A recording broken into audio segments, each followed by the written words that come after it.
Hello everybody, Glass Half Dead here, and today I want to talk to you about Kill Team Warhammer 40k and specifically terrain layouts.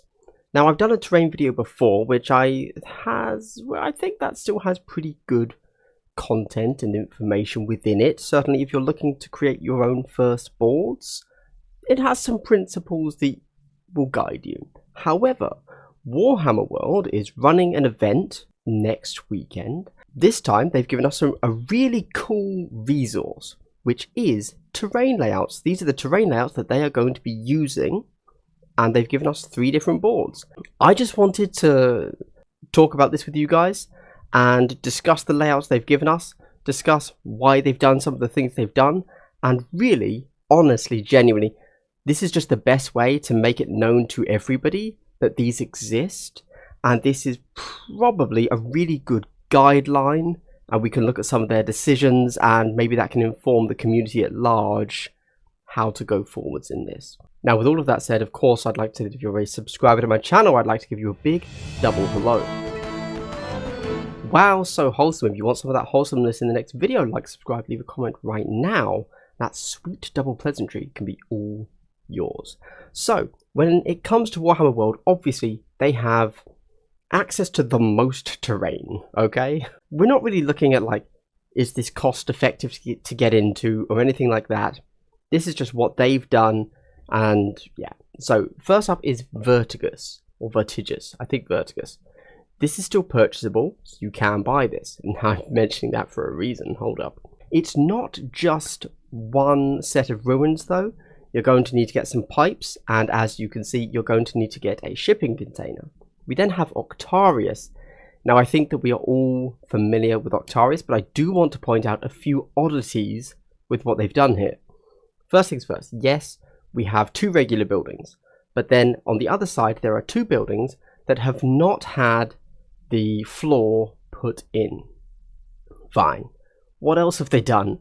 They've actually added in a second large piece of scramble terrain and a second long barricade. So if you have bought Kill Team Octarius and you've bought the Octarius the starter box, then you have everything you need to copy this.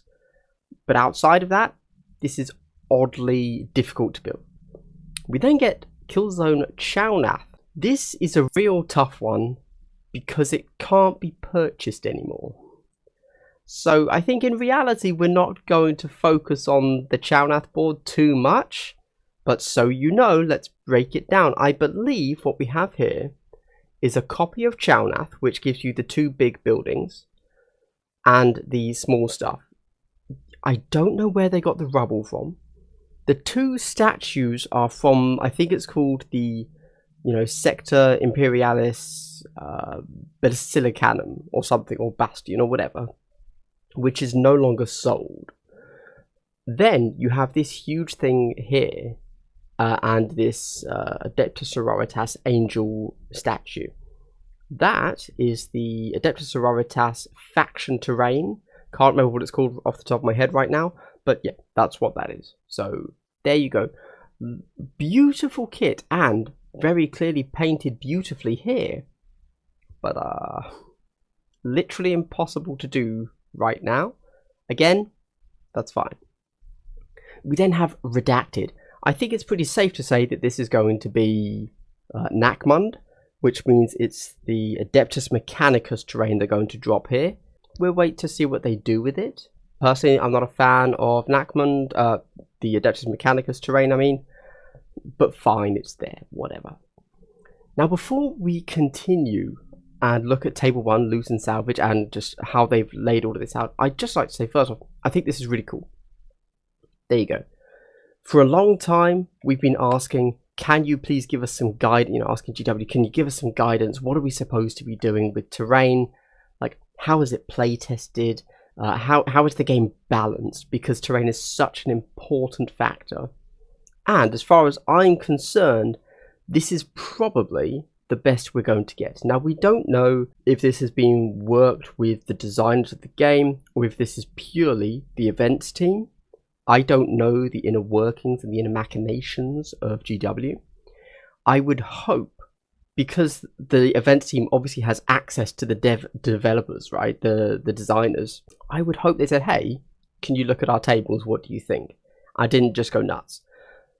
But we shall see. Here we go. Anyway, also, before we continue with this, I do also have to say, if you are interested in tournaments, obviously you don't have to use these in tournaments, but if you're interested in tournaments, I'm running a tournament. It's at Troll Trader in Bromley, and I'm stopping this right now to bring up something else.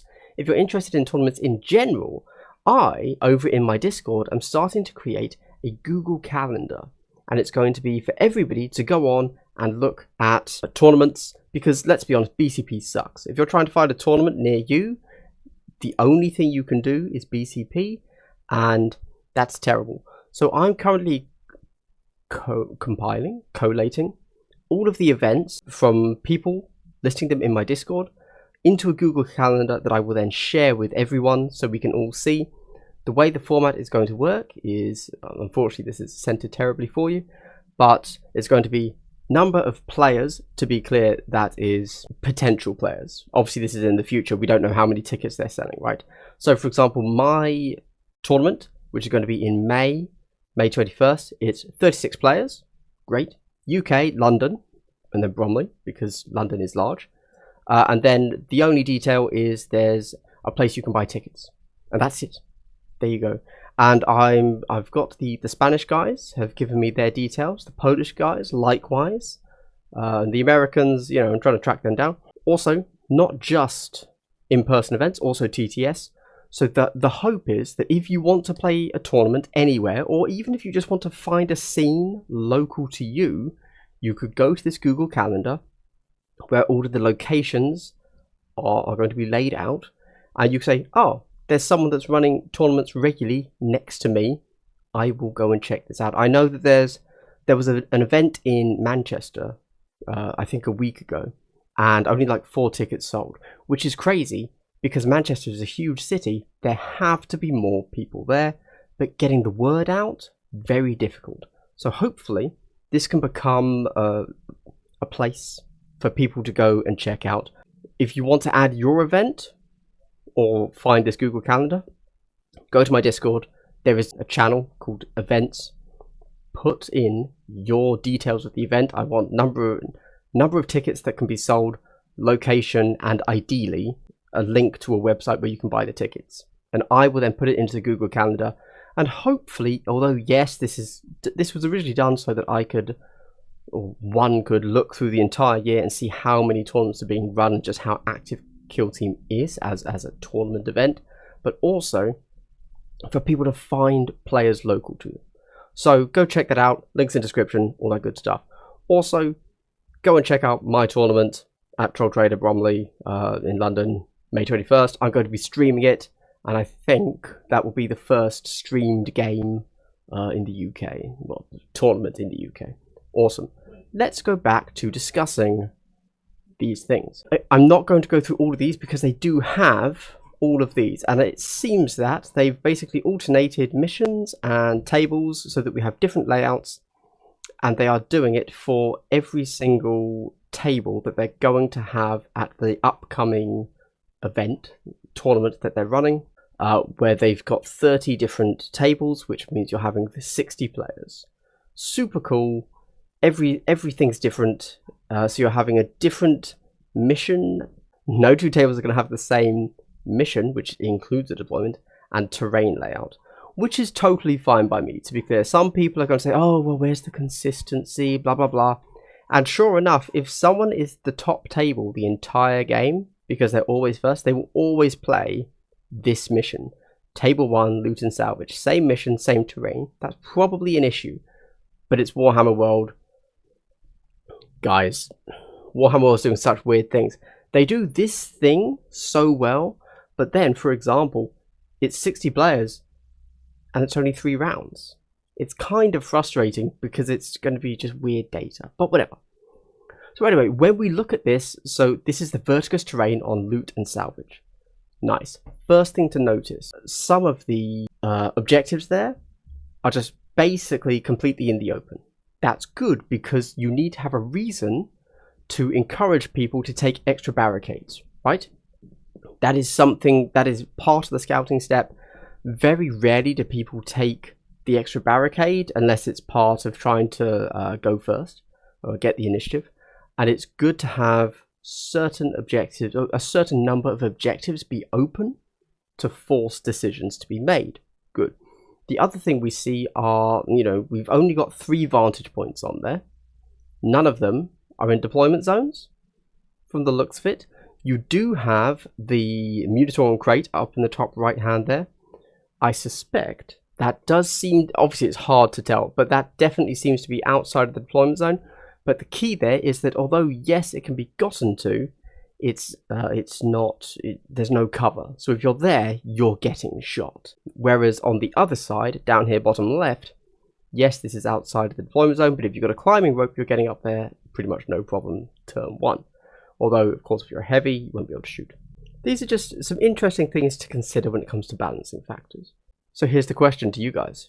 12 minutes into the video, my god. How is this looking from a density perspective? I think for me, this is a dense board. Yeah, this is a pretty dense board, which is good. I'm fine with that. As I said, we should take this as guidance. Harlequins are going to rock on this map. Okay, going on to table 2. What's the word? I don't really want to rate these specific layouts with the terrain. Oh, so sorry, let me tell you how. So that's table 1, loot and salvage. We see this layout of terrain, okay? We're now going to jump down to the next time they use the vertigus terrain. Let's go. Here we go. Completely different, right? And we then jump down to the next time they use vertigus terrain. Is that also different? Yes, that is also different. They haven't just flipped it, have they? Hold on. No, they haven't. Okay, all right. Right. So this is actually really cool. If you just want different terrain layouts, go to this again, link in description somewhere, and try them. And be safe in the knowledge that people, like, they've been used in a tournament that people generally take to be a good tournament. Now let's look at the Octarius terrain. Similar concepts, as we see some of these objectives are in the open, but actually I think a lot less so. And there's not much going on for vantage points, in fact. In fact, this is a very, if you're on a vantage point, you're probably dead. So these 2 vantage points are facing each other. There's no heavy in the center there to block the vantage point to vantage point view. The only vantage point back here, which I believe, if I'm recalling the deployment zones for consecration correctly, this vantage point is in a deployment zone, so it could be deployed on turn 1. But as soon as you look at anything, you're hitting this heavy terrain. The only thing you're seeing here is down this top board edge, and here you're not seeing really any of the objectives apart from the one in your deployment.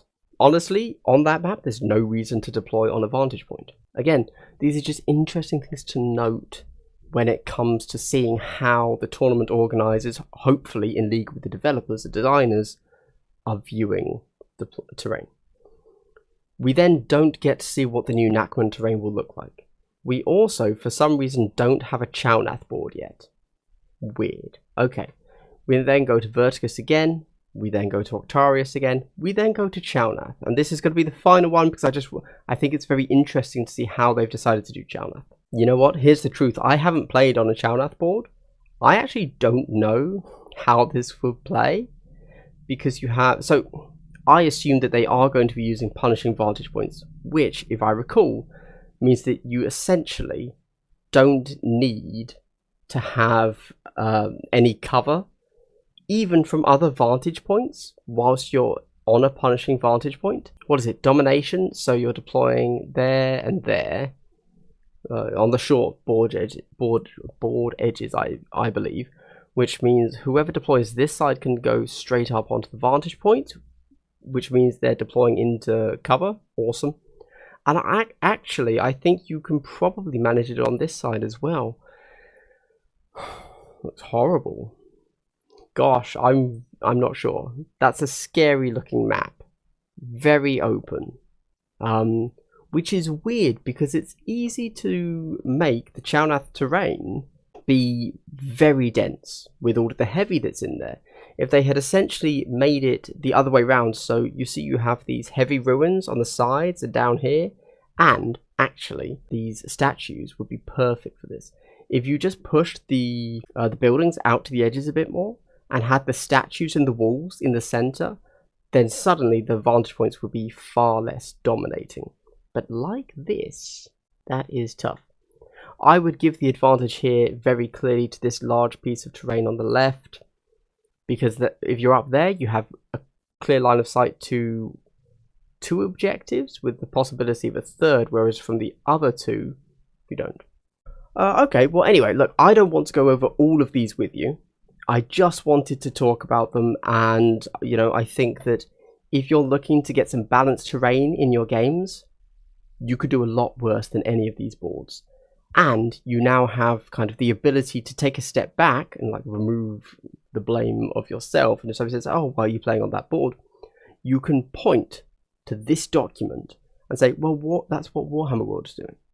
That's what, you know, the place that is holding some of the largest tournaments in the world at the moment is doing. So that's pretty cool, I personally think. For me, you know, I don't have the Vertigus terrain. I haven't built the Chalnath terrain, so I am going to be probably very seriously considering the way that they have chosen to set up their Octarius boards here, and see if I can take that over not just to my personal games but also to my upcoming tournament. Guys, what are your thoughts? Do you think I'm in the wrong? Do you think that actually we shouldn't be following Warhammer World when it comes to their terrain layouts? I don't know. You tell me. I think these are good. I think all of these are solid. I haven't seen, ignoring Chalnath, I haven't seen, so at the Vertigus and Octarius boards, I think all of these look fine. I haven't seen any where it's like, oh, this is unplayable. They have enough terrain on the board. They're in interesting layouts considering the objective placements. I like them all, and I think they're going to be a great guideline for anyone that wants to have them. Have a guideline. Yeah, there you go. Obviously the downsides are you need multiple kits, and in some cases to be built in ways that it doesn't tell you to build them that way in the instructions. I'm pretty happy with this, and I will definitely, before my pack for my tournament goes live, I'm going to rethink the terrain to perhaps see if I can copy some of these layouts with the terrain I'm going to be using. Alright, well everybody, if you made it to the end of the video, let me know what you've thought. Of course, if you know, hey, I'm just going to throw it out there. If you made it to the end of the video, I'd like to give you a big triple hello. Wow. The wholesomeness never ends in the land of grass. Anyway, leave a like and subscribe and a comment, and you can get a triple hello in the next video as well. This has been Glass Half Dead. I hope you've enjoyed, guys. I'm not going to be posting many videos this week, but next week I have quite the lineup. That's right, we're getting some battle reports on the go. I'm hoping to do at least 2, maybe 3, maybe 4. That's right, that's insane, even for me, I know. Anyway, guys, thanks for watching. I hope you've had a good day and continue to have a good day. Goodbye.